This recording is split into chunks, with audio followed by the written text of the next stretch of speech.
The autumn rain tapped against the windows of Buckingham Palace as Charles sat alone in his private study. The weight of the crown felt heavier than usual on his shoulders, not from gold and jewels, but from the burden of decisions that seemed to grow more difficult each day. He stared at the photograph on his desk, a picture from years ago when life seemed simpler, when duty and heart could somehow coexist without tearing him apart. Camilla had been his constant companion through the storms of public life. She understood the pressures, the endless scrutiny, the way every gesture was analyzed and criticized. For decades, she had stood beside him, weathering scandals and public disapproval with grace that few could manage. Their relationship had survived the darkest moments of his life, including the tragic loss of Diana and the years of rebuilding trust with his sons. But lately, something had shifted. Charles found himself thinking more often about Kate, his daughter-in-law who had brought such light into William's life. He watched how she moved through royal duties with natural warmth, how she connected with people in ways that seemed effortless yet genuine. There was something about Kate that reminded him of better times, of hope, of the kind of monarchy he had always dreamed of leading. The media had begun to notice, too. Photographers captured moments between them at state functions. A shared laugh, a meaningful glance, the way Kate seemed to understand his vision for a modern royal family. These images sparked whispers in the tabloids and concerned conversations among palace staff. Charles knew that public perception was everything in their world, and perception could shift like sand in the wind. Camilla sensed the change before anyone else. She had always been intuitive about Charles's moods and thoughts. During their quiet dinners together, she noticed how often Kate's name came up in conversation. She saw how Charles's eyes lit up when discussing Kate's latest charitable work or her natural way with the public. It wasn't romantic attraction. Camilla understood that much. It was something deeper and perhaps more threatening. It was admiration for the kind of royal Kate represented. The palace corridors buzzed with subtle tension. Staff members exchanged careful glances when Charles spent extended time reviewing Kate's schedule or suggesting she take on more prominent roles in upcoming ceremonies. William began to notice, too, protective instincts rising as he observed his father's increased attention toward his wife. The family dynamics that had taken years to stabilize after so much tragedy and controversy seemed to be shifting once again. Charles found himself at a crossroads that felt all too familiar. Throughout his life, he had been forced to choose between personal happiness and royal duty, between his heart and his crown. Now in his later years, he faced a different kind of choice. It wasn't about romantic love this time, but about the future of the monarchy itself. He saw in Kate everything he believed the royal family needed to survive and thrive in the modern world. As evening fell over London, Charles made a decision that would change everything. He picked up his phone and sent a message to Kate, asking her to meet him privately the next morning. There were things that needed to be said, conversations that could no longer be avoided. The rain continued to fall against the palace windows, washing away the old and making way for whatever would come next. In the shadows of the grand hallway, Camilla stood quietly, having seen the glow of Charles's phone and sensing that their world was about to shift in ways none of them could predict. The morning sun streamed through the tall windows of the green drawing room as Kate arrived at Buckingham Palace. She wore a simple navy dress, her hair pulled back in the elegant style that had become her signature. Despite years of royal life, she still felt a flutter of nervousness when summoned for private meetings with Charles. The king had always been kind to her, but there was something different about this invitation, more urgent, more personal. Charles was already waiting when she entered, standing near the fireplace with his hands clasped behind his back. The room felt charged with unspoken words, and Kate could sense that whatever conversation was about to unfold would be significant. He turned as she approached, his expression serious but warm, the way it had been during those difficult early days when she was learning to navigate royal life. "Kate, thank you for coming," he said, gesturing toward two chairs arranged near the window. "I hope I haven't disrupted your morning too much." She assured him it was no trouble, settling into the chair while wondering what could be so important that it required such privacy. The usual protocol officers and private secretaries were notably absent, making the moment feel more intimate and somehow more dangerous. Charles began by talking about the monarchy's future, about the challenges they faced in staying relevant to younger generations. He spoke about Kate's natural ability to connect with people, how she had transformed public perception of the royal family since joining it. His words were careful but loaded with meaning that Kate began to understand was leading somewhere specific and unexpected. "The truth is," Charles continued, his voice taking on a more personal tone, "I've been watching how you handle your duties, how the public responds to you. You represent everything I believe this institution needs to be." Kate felt a mixture of pride and unease at his praise. She had always tried her best, but something in his tone suggested this conversation was heading toward territory that made her uncomfortable. As Charles spoke more openly about his vision for the monarchy, Kate realized he was essentially asking her to step into a role that would put her at the center of royal life in ways that went beyond her current position. He talked about state visits, about representing the crown at the most important ceremonies, about being the face of the monarchy for the next generation. The implications were clear even if he didn't state them directly.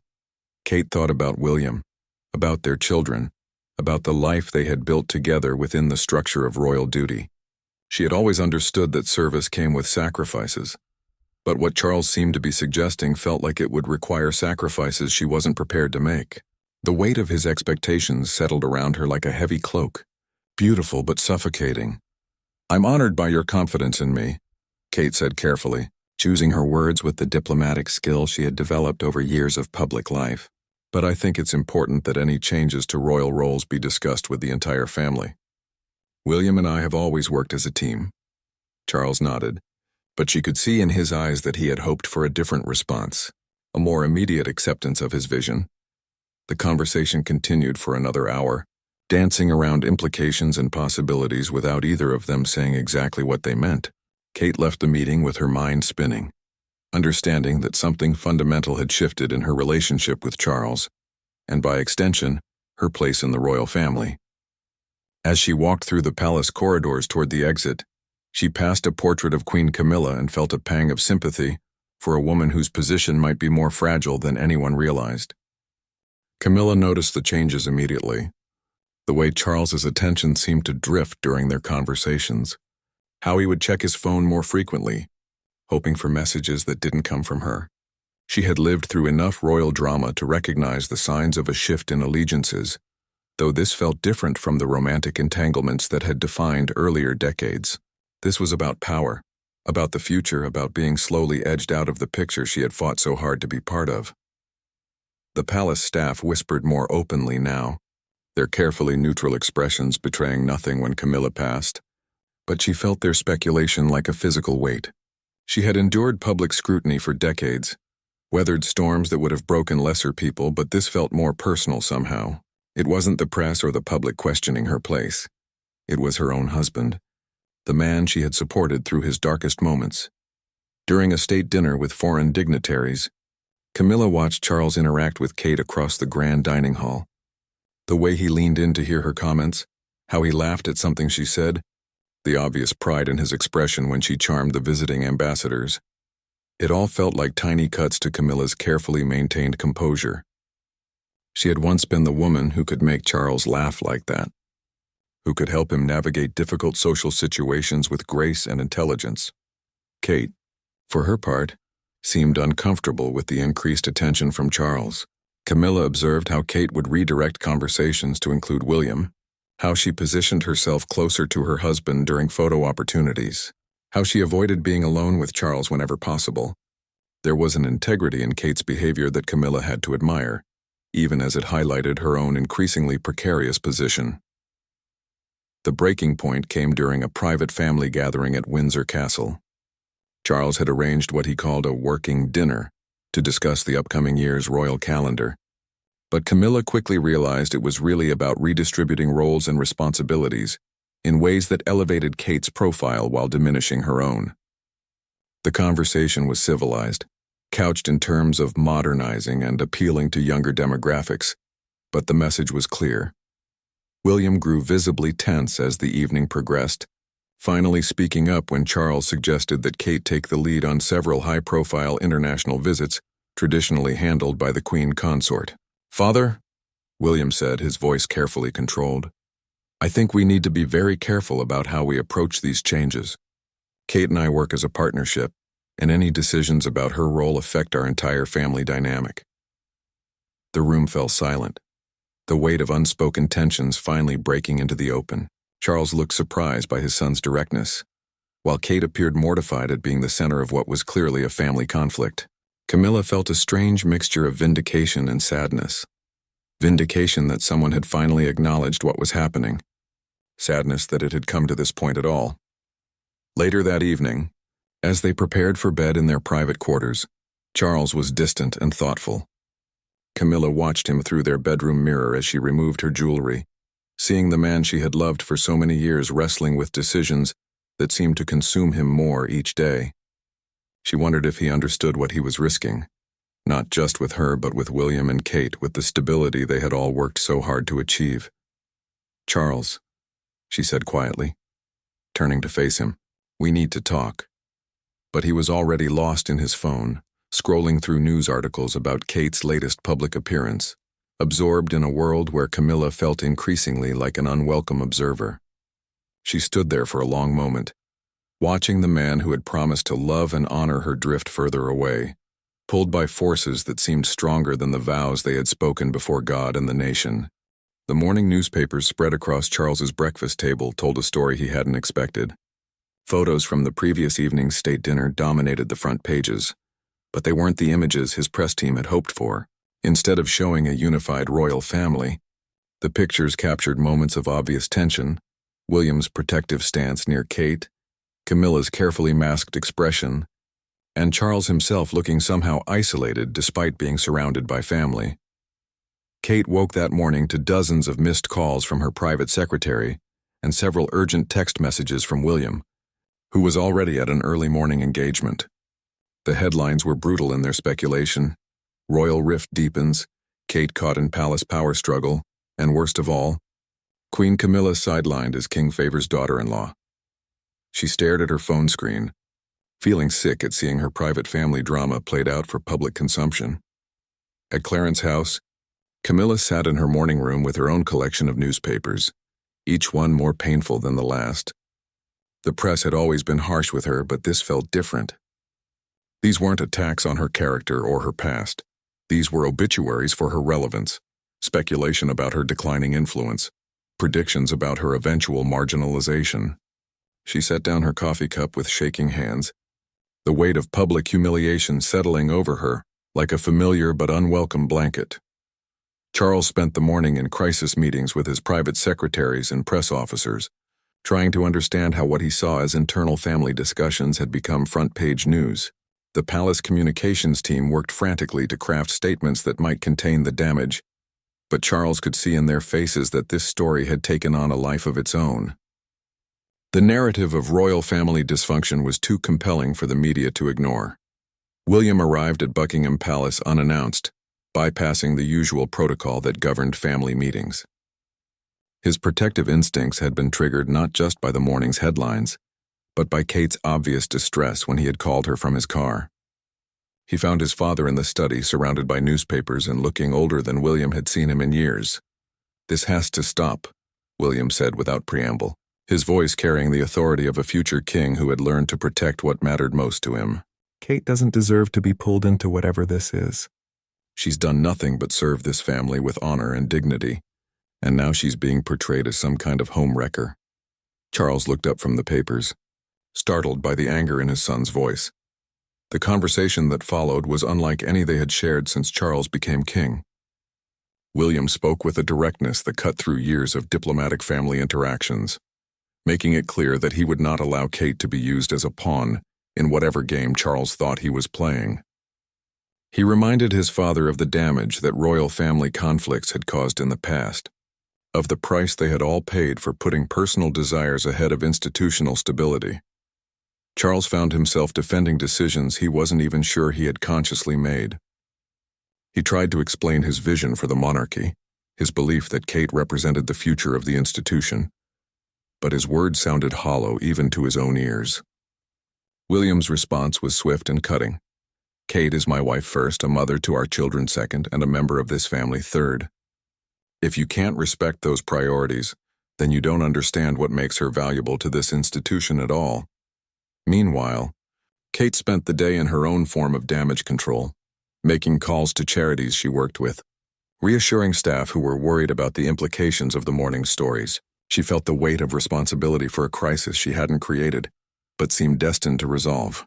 The irony wasn't lost on her that in trying to elevate her position, Charles had actually made her life more difficult and potentially damaged the very institution he claimed to want to protect. As the day ended, 3 separate cars left 3 separate royal residences, each carrying a member of the family who felt more isolated than they had in years. The unity they had worked so hard to build after decades of scandal and tragedy seemed to be crumbling over misunderstandings and misplaced ambitions. The evening news led with royal stories, and for the first time in months, none of the coverage was positive. The monarchy Charles had hoped to modernize and strengthen appeared more fragile than it had been since his mother's passing.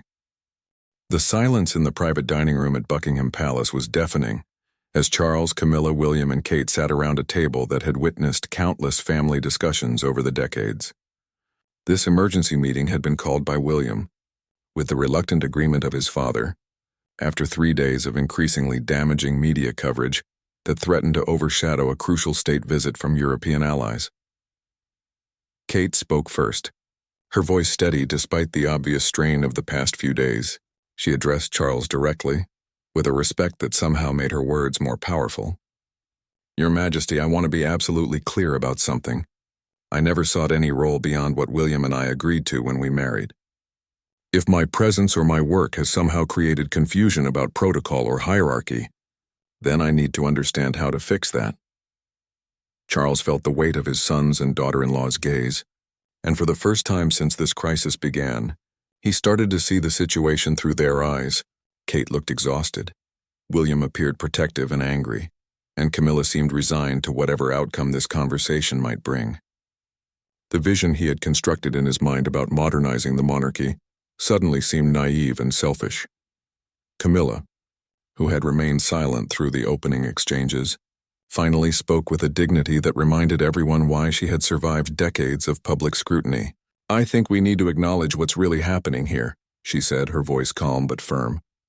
"Charles, you've been pulling away from me for months, and Kate has become your focus in ways that aren't fair to her, or to William, or to me. We're all adults here. Let's at least be honest about the situation we've created." The honesty in Camilla's words cut through the diplomatic language that usually governed royal family discussions. Charles realized that his wife had been watching and understanding more than he had given her credit for.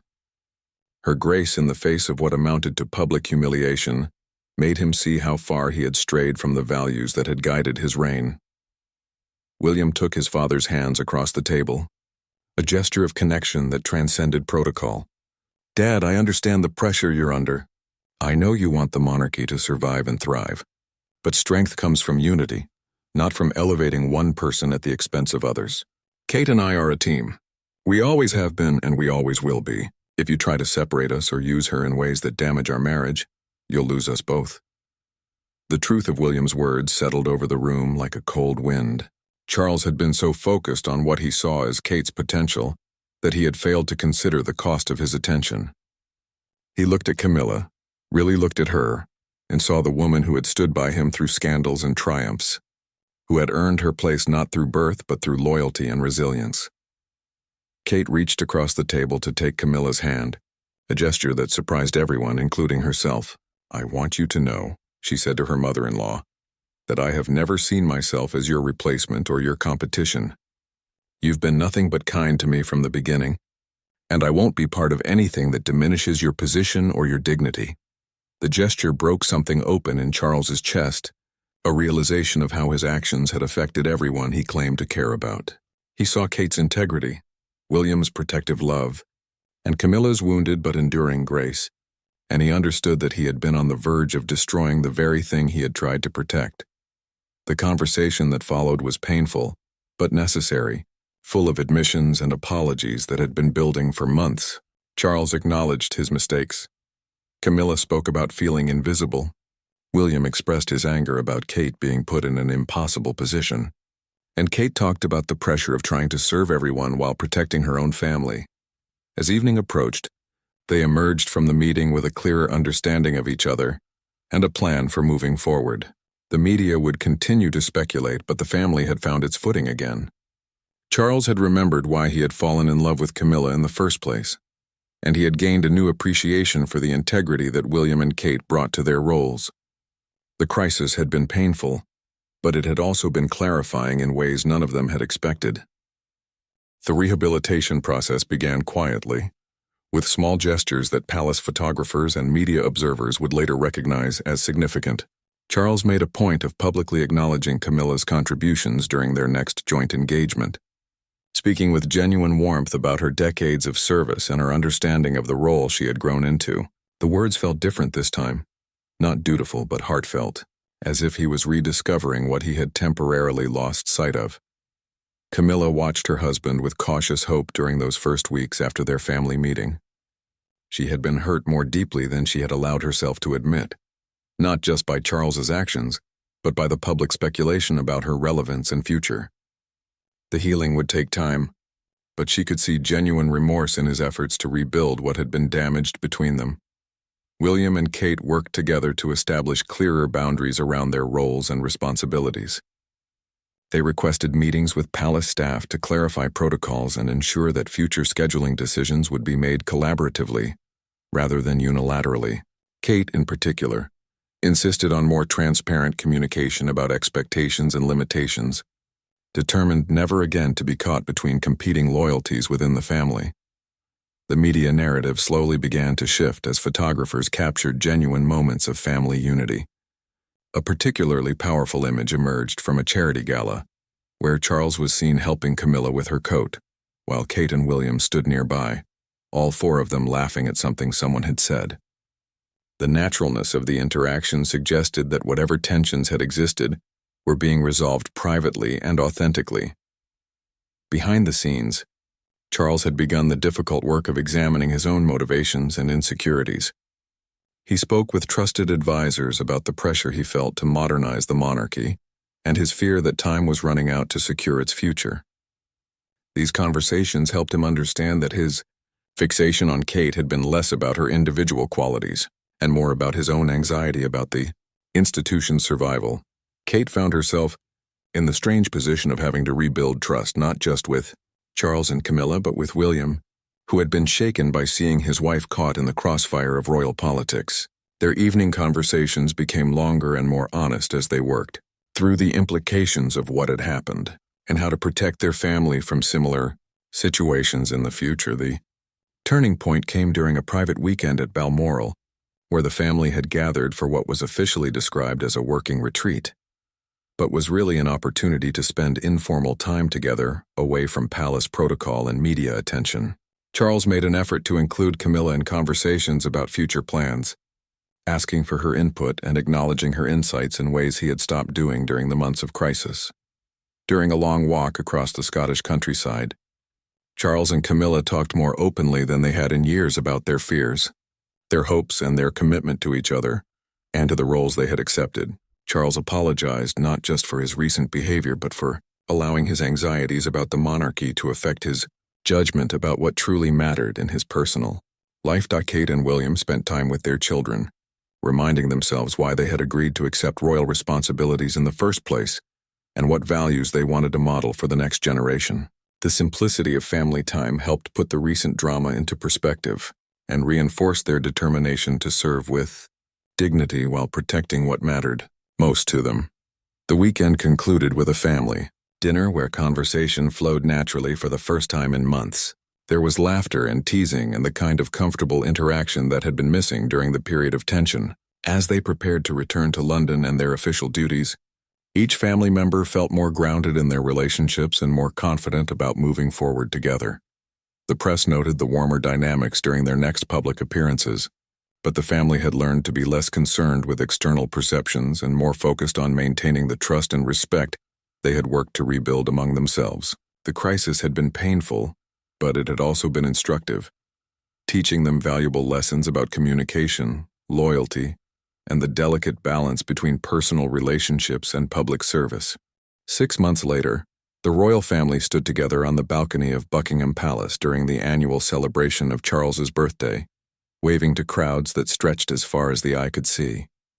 The image that appeared on front pages around the world showed a united family, comfortable in their roles and confident in their relationships with each other. The crisis that had once threatened to tear them apart seemed like a distant memory to outside observers, though each family member carried private lessons from those difficult months. Charles had found his way back to appreciating Camilla for who she had always been rather than comparing her to an idealized version of what he thought the monarchy needed. Their relationship had deepened through the process of nearly losing each other, and he had learned to value stability and genuine partnership over the excitement of constant change and modernization. His vision for the monarchy's future now included strengthening what already worked rather than constantly seeking dramatic transformation. Camilla had emerged from the crisis with a clearer sense of her own worth and contribution to the royal family. The experience of feeling marginalized had been painful, but it had also reminded her of her own resilience and the respect she had earned through years of dedicated service. She approached her role with renewed confidence, no longer second-guessing her place or constantly looking over her shoulder for signs of displacement. William and Kate had used the experience to establish stronger boundaries around their family life and clearer communication with the palace about their expectations and limitations. They had learned to be more assertive about protecting their partnership and their children, while still fulfilling their duties with the same grace and commitment that had always characterized their service. Their marriage had actually been strengthened by working through the challenges together. Kate, in particular, had gained a new understanding of the complex dynamics within the royal family and the importance of navigating relationships with wisdom and integrity. She had learned to speak up for herself and her family when necessary, while maintaining the respect and diplomacy that her position required. The experience had made her more confident in her role and more protective of the boundaries that kept her family healthy and united. The palace staff had also learned valuable lessons about communication and decision-making processes. New protocols were established to ensure that family members were consulted before major changes to roles or responsibilities were announced or implemented. The crisis had shown everyone the importance of transparency and collaboration in maintaining family unity and institutional stability. The media had moved on to other stories, as they always did, but the royal family retained the lessons they had learned about managing public perception while prioritizing private relationships. They had been reminded that their strength came not from individual brilliance, but from their ability to support each other through difficulties and present a united front to the world. As the months passed, Charles often reflected on how close he had come to damaging relationships that mattered more than any institutional goal. He had learned that true leadership sometimes meant stepping back rather than pushing forward, listening rather than directing, and strengthening existing bonds rather than constantly seeking new connections or opportunities. The story ended not with dramatic gestures or public declarations, but with the quiet satisfaction of a family that had weathered a storm and emerged stronger. They continued their work, serving the British people with dedication and grace, but they did so with a deeper understanding of what truly mattered and what was worth protecting at all costs. During quiet moments at home, each family member could look back on the crisis as a turning point that had taught them valuable lessons about loyalty, communication, and the delicate balance between public duty and private happiness. They had learned that true strength came not from perfect harmony, but from the ability to work through conflicts with honesty, forgiveness, and mutual respect.